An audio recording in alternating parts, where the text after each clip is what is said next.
Adam. And Adam, you will note, I hope you've noted, that I did not deliberately utter the word DACA here, or Digital Age Communications Act, because Adam's a former colleague of mine, and he helped develop, I know, a paradigm that we think is a statutory framework that's important to be considered. So I'm going to not say any more and turn it over to Adam. Well, thank you, Randy, and I appreciate the invitation to be here today to speak at this event, and congratulations for everything that Free State Foundation has been doing on this front. So the fundamental problem we face in the world of communications and media policy today is the same problem we have faced now for many, many decades and that we haven't ever cleaned up. This problem is both easy to define and, at least in theory, easy to remedy. The problem is quite simply that we have what economists and political scientists refer to as a asymmetrical regulation situation, or a classic proverbial unlevel playing field problem. Policymakers have been for a long time imposing differential regulatory treatment and policies on different layers of the information ecosystem. This goes back, again, a long, long way. If you want to go back and read Athilda Solopoul's classic work, Technologies of Freedom, in 1983, you'll see this problem perfectly diagnosed and remedies proposed that are going to sound a lot like what I'm about to say. Unfortunately, we haven't gotten around to solving them. But let's be clear about the problems that this asymmetrical regulation problem creates for our economy and for innovation. First, it is blatantly unfair to those players who suffer under the more onerous rules. Second, it threatens to roll those old, more onerous rules and standards and regulations on new platforms and new speech and communications technologies. And third, as a corollary to 1 and 2, it creates uncertainty and threatens innovation and investment throughout all of these information sectors. It also threatens free speech indirectly. So the solution, which again is simple in theory but more complicated in political reality, is that we need to level the regulatory playing field by deregulating down and not regulating up. Now let's get more concrete about how we might accomplish that. I'm going to suggest 2 little cute ideas here that I've been proposing for about 15 to 20 years, but unfortunately no one's been listening. So I'm going to repeat them again. About 20 years ago, when I got started in the field of public policy, I was not actually a tech and telecom guy, I was a trade guy. And in the field of trade policy, we know that the revolution in free trade globally that has taken place in the post-war period has been mostly due to a single principle, actually 2 principles, national treatment and a second one called the MFN clause, the most favored nation clause. Under most favored nation policy, basically you have to accord a trade partner the least restrictive sort of treatment, the least onerous treatment that you would accord to anybody else that has gotten good treatment from your country. So lower tariffs to one country have to be accorded to all, or the lowest tariffs, or least burdensome tariffs, or trade policies. Folks, we need a MFN clause for telecommunications and media.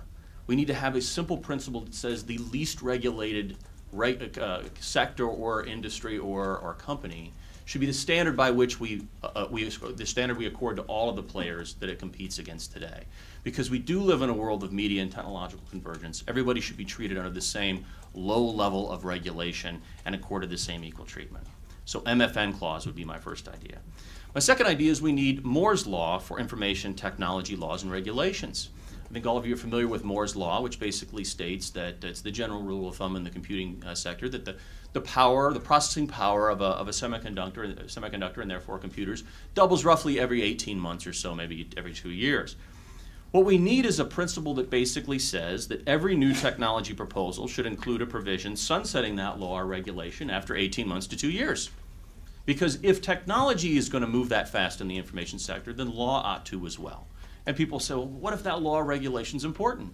Well, Congress has the power to go back and implement it again.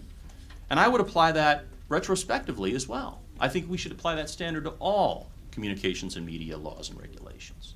Every 18 months to 2 years, it should go. And then the third principle is a more straightforward one, and I know a more radical one, but we need comprehensive, not just reform of the FCC, but we need serious downsizing this agency.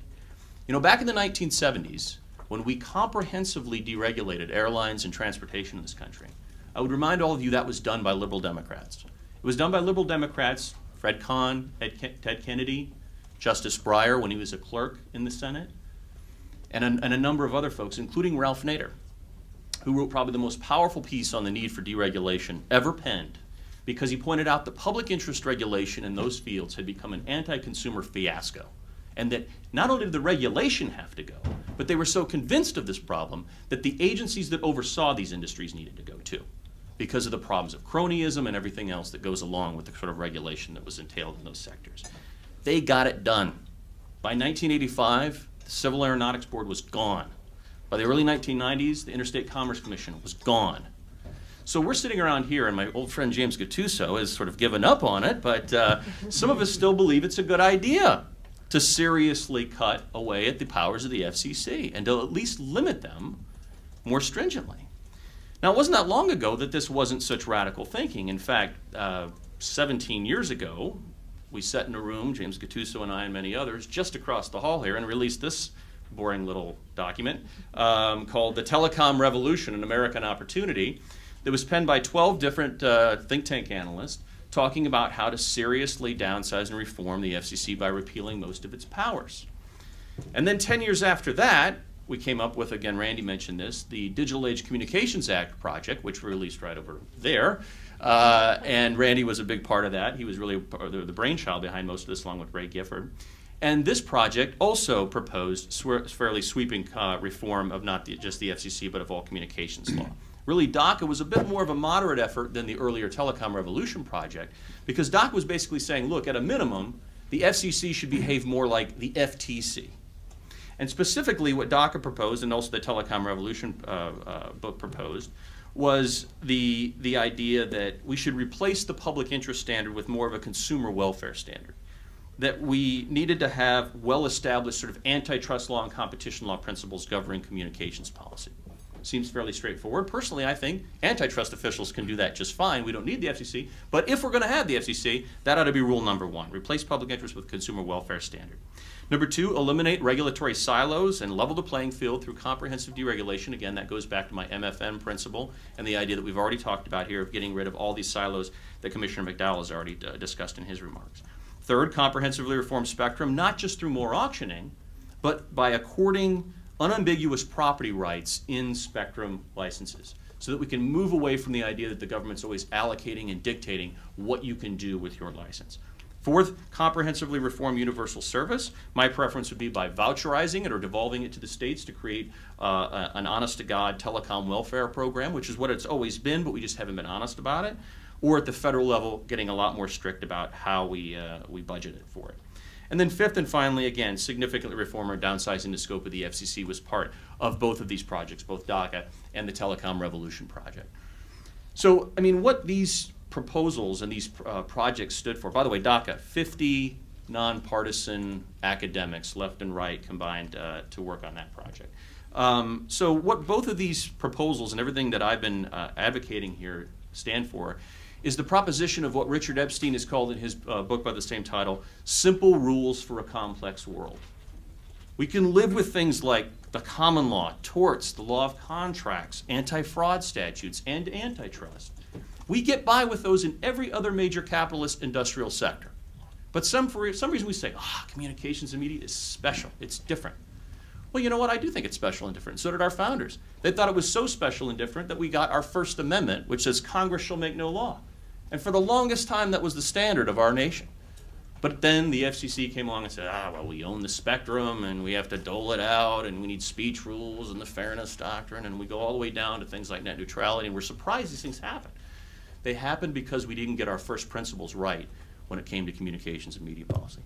Thank you, Randy. Adam, thank you very much. And I appreciate the way Adam brought up the MFN principle in Moore's Law, because that is something that when we talk about communications, we don't talk about it that way. And I think that's important. And we don't often talk about those ideas. I think they're important. We can envision a 3 or 4 sentence bill, right? MFN shall be implemented in Moore's Law. But since that may not happen, I'm glad you brought up DACA, and I appreciate the fact we've got a bipartisan contingent of congressional staffers here. So the key telecommunications staffers on the Hill, and I'm glad you're here. I will say that the DACA project is, as Adam knows, many of you in the room know. I'm not sure whether Commissioner McDowell does remember, but that led directly. Senator Jim DeMint actually took it and introduced it as a piece of legislation back in 2005. His chief aide, Hep Rigby, is here, and we appreciate that. But I'm not sure if he knew that you described that as moderate. I'm not, which you did. I'm not sure he would have done it. But he took that piece and introduced. It was S2113, I believe, and hey, I think it's still a pretty good darn model that people ought to look at. So thanks for. Not only is it a great model, thanks for but talking combined about it. with the bill that Senator DeMint has introduced along with Representative Scalise on the Right. media front, you have in the makings a really beautiful model for what could be the Telecommunications Act of 2016. Right. If you had a piece of tape or something and could put those two things together, Perfect. You'd have a good bill. Now, what I want you to be doing, again, everyone out